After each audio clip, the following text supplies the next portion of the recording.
ইসরোতে মহাকাশযান নিয়ে বিশেষ প্রশিক্ষণ ও গবেষণার সুযোগ পেল দক্ষিণ দিনাজপুর জেলার পতিরামের নবম শ্রেণীর ছাত্রী অর্পিতা সাহা। ইসরোর সর্বভারতীয় স্তরের একটি পরীক্ষার মাধ্যমে ওই সুযোগ পেয়েছে অর্পিতা। তাই ইসরো থেকে 14 দিনের জন্য একটি ইয়ং সায়েন্টিস্ট প্রোগ্রামে ডাক পেয়েছে সে। অন্ধ্রপ্রদেশের শিহরিকটার সতীশ ধাবন স্পেস সেন্টারে 14 দিন ধরে পঠন পাঠন সহ নানা গবেষণামূলক প্রশিক্ষণের সুযোগ থাকবে। আগামীতেও মহাকাশ গবেষণা নিয়ে পড়ার সুযোগ থাকবে বলে জানা গিয়েছে। রাজ্য জুড়ে নামমাত্র পড়ুয়া ইসরো থেকে ডাক পেয়ে থাকে, তার মধ্যে পতিরামের অর্পিতা রয়েছে বলে জানা যায়।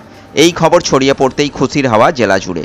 জানা গিয়েছে অর্পিতা সাহা পতিরাম বিবেকানন্দ গার্লস হাই স্কুলের নবম শ্রেণীর ছাত্রী।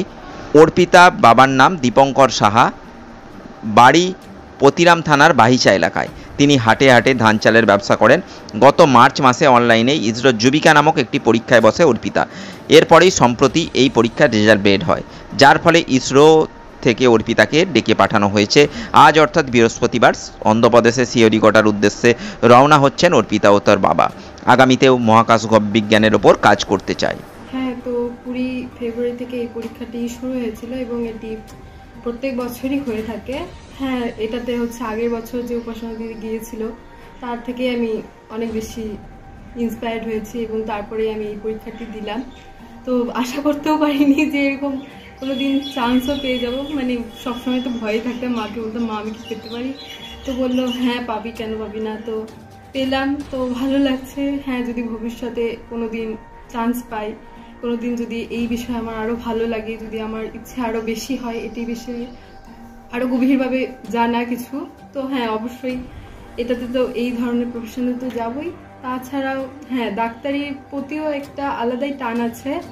তো এখানে হ্যাঁ, ওখানে তো এইখানে যদি কিছু না হয় বা ওইটা আরেকটা কিছু। চন্দ্রযান 3 রিসেন্ট আমাদের চাঁদে গিয়েছে, এটাতে কি প্রভাব পড়েছে তোমার মনের মধ্যে? হ্যাঁ, তো যখন গেল তখন তো অবশ্যই ভারত থেকে এরকম কিছু গেল, খুব ভালো লেগেছিল। আর খুব প্রাউডও হচ্ছিল যে নিজের দেশ থেকে, কারণ সব দেশ তো অনেক বড় বড় এবং উন্নত দেশ আছে যেগুলো থেকে এখনো যেতে পারেনি, কিন্তু ভারত এখনো উন্নয়নশীল একটি দেশ। সেখান থেকে এত তাড়াতাড়ি এত কম টাকায় মানে যাওয়া একটা খুবই বড় ব্যাপার। সেখানে তুমি প্রশিক্ষণ দিতে যাচ্ছ, তোমার কেমন লাগছে? অবশ্যই খুবই ভালো লাগছে, বলার মতো আমি কোনো শব্দই খুঁজে পাচ্ছি না, কিভাবে প্রকাশ করবো আমি। কি নাম তোমার? অর্পিতা সাহা। তো ভালো লাগছে, সেটা ওর চেষ্টায় ও যাচ্ছে। বাড়িতে কিভাবে পড়াশোনা করতো? বাড়িতে ওই কোনো কোচিং নেয়নি, ওই নিজে নিজেই চেষ্টা করে এই পরীক্ষাটা দিয়েছে। নিজের চেষ্টাতেই ও এটা উত্তীর্ণ হয়েছে। খুবই মানে এর পিছনে খুব ইয়ে করেছে। এগুলো বাদে অন্য কোনো পড়াশোনার বিষয়ে অন্য কিছু শখ কি রয়েছে? হ্যাঁ, কবিতা লেখে, তারপরে এমনি ও ছোটবেলায় ক্যারেক্টার শিখতো, আর্ট শিখতো, নাচ শিখতো, সব কিছুতেই ওর একটা মানে খুবই আগ্রহ। এটা ওর ছোট থেকে মানে যেটাই শিখবে সেটাতে খুব আগ্রহ।